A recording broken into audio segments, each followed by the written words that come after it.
Yes, so as we have already discussed various things related to modern European drama, be it the entire background of modern European drama, an overview regarding absurdist dramatists, or even about this entire tradition, the school of thought and ideologies related to the theatre of the absurd.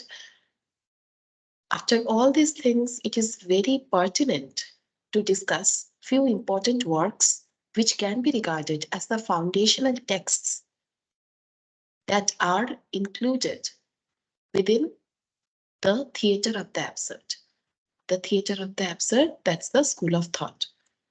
For this particular reason, I'm going to talk about Samuel Beckett's Waiting for Godot, the entire background of the play, introduction to the playwright, introduction to the play, the type of work that it is, which involves two important ideologies, that's the existentialist thought, theatre of the absurd, few major themes that one can find in this particular work, the summary along with the analysis of all the acts, important quotes along with the explanation, the characteristic analysis, stylistic devices that are involved within the play.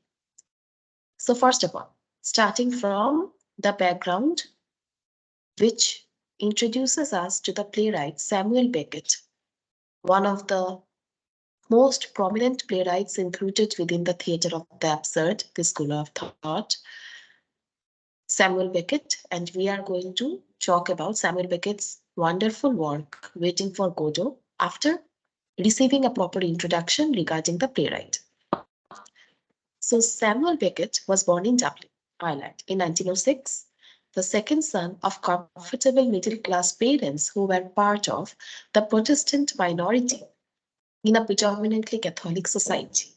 He was provided with an excellent education, graduating from Trinity College Dublin, with a major emphasis in French and Italian. His first job was as a teacher of English in the École Normale Supérieure in Paris.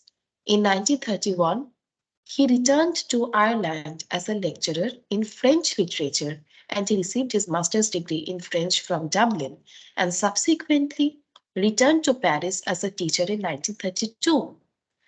He has made Paris his home since that time, except for visits abroad and a retreat to the unoccupied zone in Vichy, France during 1942 to 44.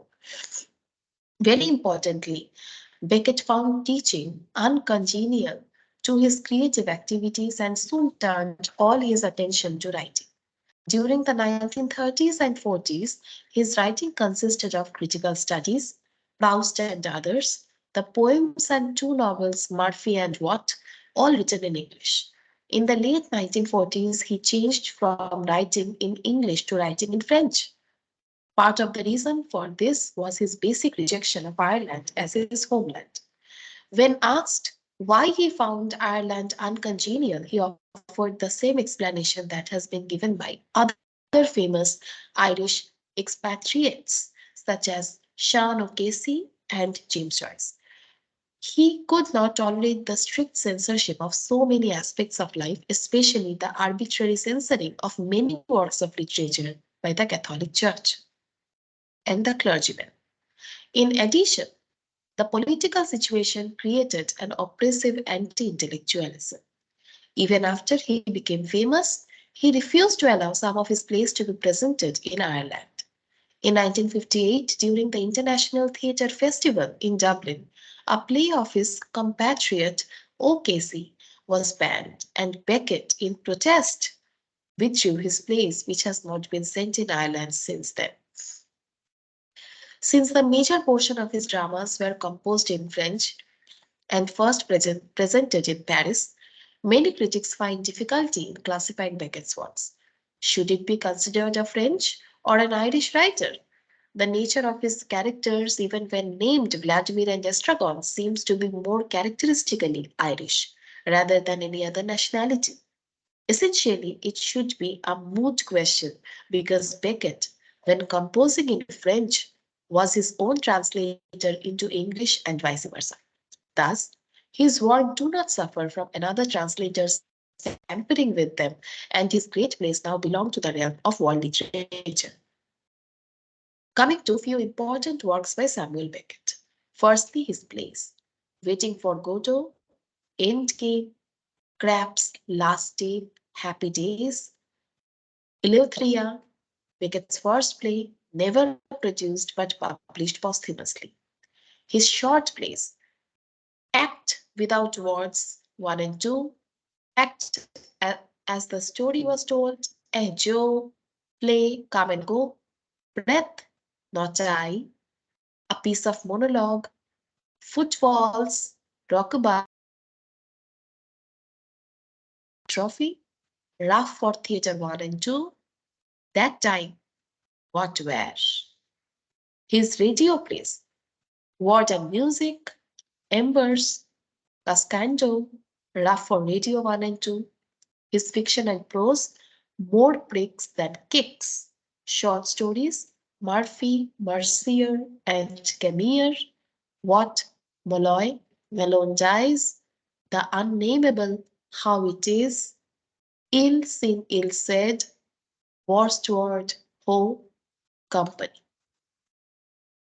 Now let us come to the part where we will be coming to the introduction to the play Waiting for Godot. That's our prime discussion for this session. Waiting for Godot. It qualifies as one of Samuel Beckett's most famous works. Originally written in French in 1948, Beckett personally translated the play into English. The world premiere was held on January 5, 1953, in the Left Bank Theatre of Babylon in Paris. The play's reputation spread slowly throughout the word of mouth, and it soon became quite famous. Other productions around the world rapidly followed. The play initially failed in the United States, likely as a result of being misbilled as The Laugh of Four Continents. A subsequent production in New York City was more carefully advertised and garnered some success. Waiting for Godot incorporates many of the themes and ideas that Beckett had previously discussed in his other writings. The use of the play format allowed Beckett to dramatize his ideas more forcefully than before, and is one of the reasons that the play is so intense.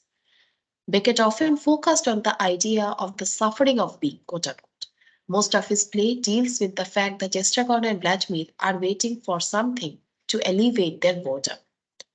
Godot can be understood as one of the many things in life that people wait for. The play has often been viewed as fundamentally existentialist in its take on life. The fact that none of the characters retain a clear mental history means that they are constantly struggling to prove their existence. Thus, the boy who consistently fails to remember either of the two protagonists casts doubt on their very existence. This is why Vladimir demands to know that the boy will in fact remember from the next day. Waiting for Godot is a part of the theatre of the absurd. This implies that it is meant to be irrational. Absurd theatre does away with the concepts of drama, chronological plot, logical language, themes, and recognizable settings. There is also a split between the intellect and the body within the work. Thus, Vladimir represents the intellect and Estragon the body, both of whom cannot exist without the other. The type of work that it is, that we can understand through Waiting for Godot, it claims out as existentialist thought, quote unquote, as Estragon says in Waiting for Godot, one of the prominent dialogues. We always find something. Didi. So Didi and Gogo are the nicknames of Vladimir and Estragon. We always find something, Didi, to give us the impression we exist. Existentialism is a movement in 20th century philosophy and literature that centers on the individual and his or her relationship to the universe or God. One of the leading exponents of existentialist thought was the French novelist and philosopher Jean-Paul Sartre. We are very much aware of this name. His philosophy is articulated in his novels such as No Exit and Nausea, as well as in his more purely philosophical works, Being and Nothingness, critique of dialectical reason. Among the most famous and influential existentialist propositions is Sartre's dictum: existence precedes and rules essence, quote unquote, which is generally taken to mean that there is no predefined essence to humanity except that which we make for ourselves. Since Sartrean existentialism does not acknowledge the existence of God or any other determining principle, human beings are free to do as they choose. Along with this freedom to choose, there is the responsibility for the consequences of one's choices. With this responsibility comes a profound anguish or dread. Existentialism attempts to describe our desire to make rational decisions despite existing in an irrational universe. Unfortunately, life might be without inherent meaning, existential atheists as they claim so, or it might be without a meaning we can understand, as claimed by existential theists. Either way, the human desires for logic and immortality are futile. We are forced to define our own meanings, knowing they might be temporary. The existentialist label has been applied to writers, philosophers, visual artists, and filmmakers. The movement flourished in the mid 20th century Europe. 19th century precursors to this school of thought include some notable 19th century precursors that involved Kierkegaard and Nietzsche. Other 20th century notables include Godot, Becketts Waiting, Somasree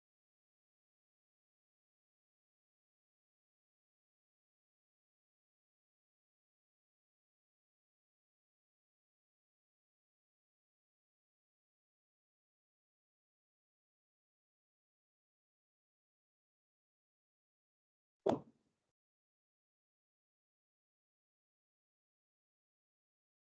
of this form of drama, where all the Beckett disavowed the label. Eugene Ionesco's Paul Soprano, yet another one of the classic. It came out as a very influential course. Beckett, as we can find out in Eugene Ionesco's The Paul Soprano, another classic of the form.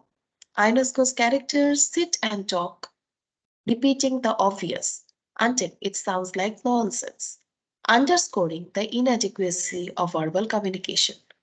Ionesco drew much of his dialogue from Facebooks for people learning English as second language. The nonsensicality is frequently hilarious, but a strong undercurrent of despair is also present. So, what are the major themes that we can find out in Samuel Beckett's Waiting for Godot? First and foremost, hope. Vladimir and Estragon are lowly bums. Their only material possessions besides their tattered clothes are a turnip and a carrot. Nevertheless, they have not given up on life. They do not descend into depression, pessimism, and cynicism. Even though they frequently exchange insults, they enjoy each other's company and help each other. Above all, though they wait for Godot. They do not know who he is or where he comes from, but they just wait, and apparently this presents hope. Secondly, search for meaning. Vladimir and Estragon are homeless rovers attempting to find an answer to the question that all human beings face. What is the meaning of life? Godot may have the answer for them, so they wait. After Godot fails to appear on the first day, they return to the tree the next day to continue waiting. He does not come. Vladimir and Estragon decide to leave the area. However, the stage direction at the end of the play says they do not move, quote unquote. Apparently, they plan to continue their search for meaning by continuing to wait for Godot. Thirdly, as third of the themes, monotony. Vladimir and Estragon depend on each other to survive. Although they exchange insults from time to time, it is clear that they value each other's company. One could imagine Pozo without Lucky until the second act, when the audience learns he has gone blind. Unable to find his way, Pozo is totally dependent on Lucky. Lucky, of course, is tied to Pozo by a rope and by fear of being abandoned. Dependency. Life is tedious and repetitive for Vladimir and Estragon. In the first act of the play, they meet at the tree to wait for Godot. In the second act, they meet at the same tree to wait for Godot. Irish critic Vivian Mercer once wrote in a review of the play, "Nothing happens twice," quote unquote. Next, as we come to the theme of suffering. Suffering is a constant and fundamental part of human existence in Waiting for Godot. Each character suffers and suffers always, with no seeming respite in sight. The hardship ranges from the physical to mental, the minor to the extreme. It drives some men to find companionship so as to weather the storm together, causes others to abuse their companions to lessen the suffering of the self, and for still others leads to self isolation, since watching people suffer is a kind of anguish on its own. Truth and uncertainty. Waiting for Godot is a play driven by lack of truth. In other words, uncertainty. Characters are unable to act in a way that is meaningful and claim this that is because they are uncertain of the consequences. Without the presence of objective truth, every statement is brought to the question, and even common labels, color, time, names become arbitrary and subjective. Life, consciousness, and existence is also portrayed as comes out in daily life portrait of Waiting for Godot. This is a dismal one. It is repetitive and stagnant, it lacks meaning and purpose and entails perpetual suffering. The solution, which none of the characters can take, would seem to be action and choice, despite the ever presence of uncertainty and an awareness of one's surrounding and past actions. As one character says, habit is a great determiner. Our quote unquote, our actions should stem from conscious choice rather than apathy. As we come to the next theme, that's time. Time presents a slew of problems in Waiting for Godot. The very title of the play reveals its central action, waiting. The two main characters are forced to whittle away their days while anticipating the arrival of a man who never comes, because they have nothing to do in the meantime.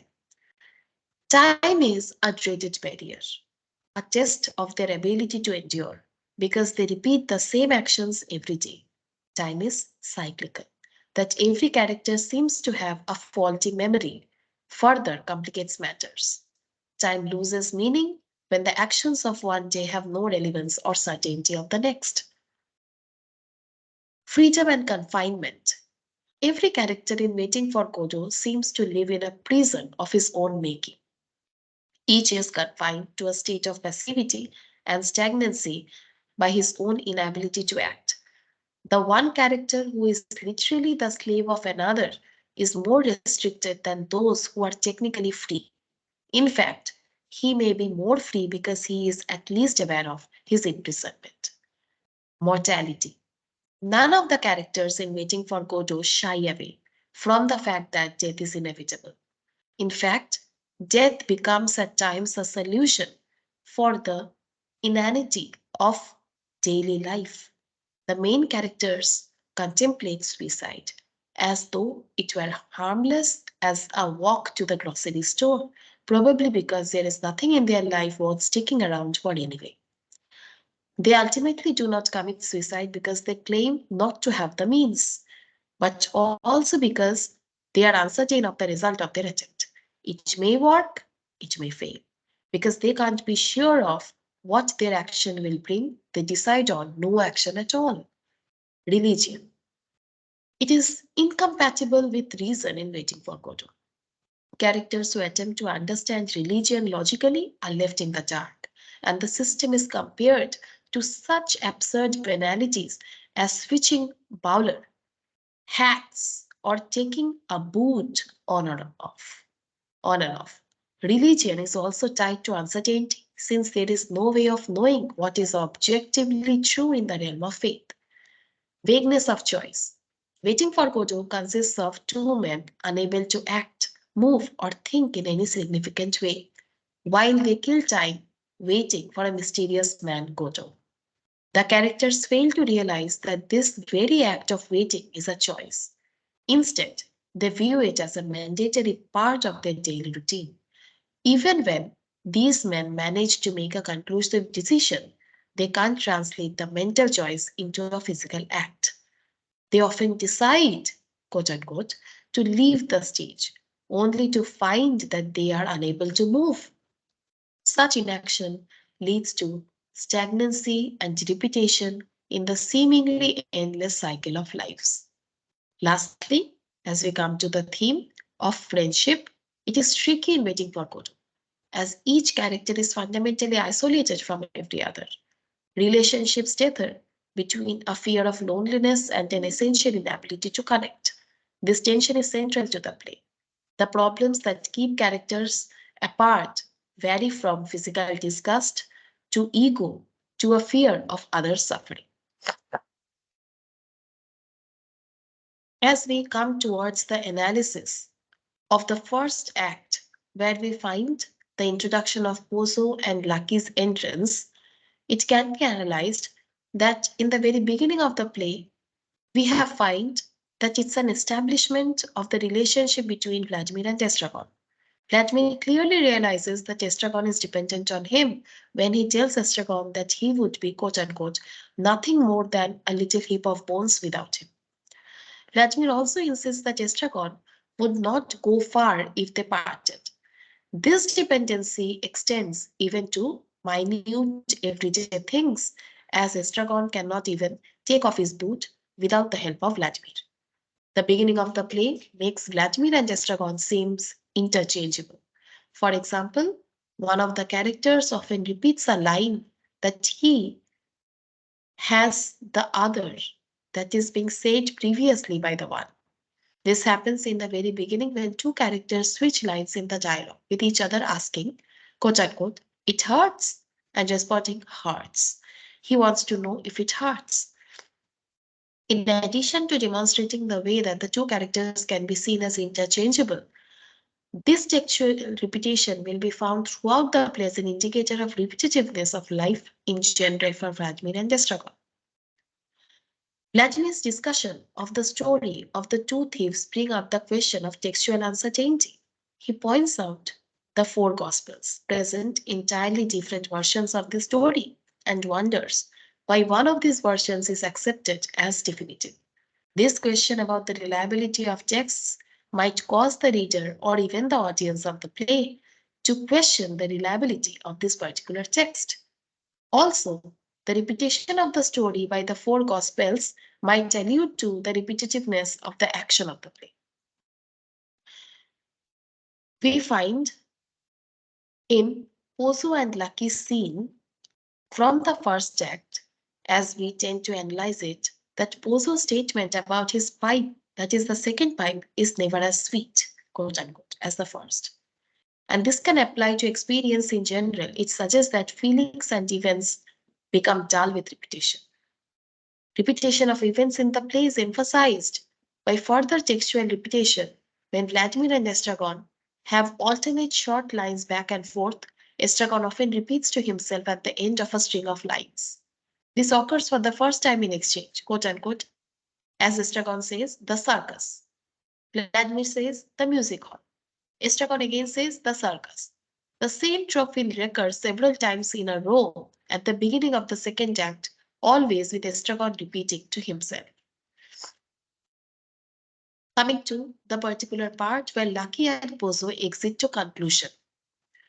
As we analyze this, we find that this section begins with the most commonly repeated dialogue in the play, in which Estragon wants to go and Vladimir tells him that they are waiting for Godot. This section provides evidence for a religious reading of the play as Estragon compares himself to Christ when he decides to go barefoot.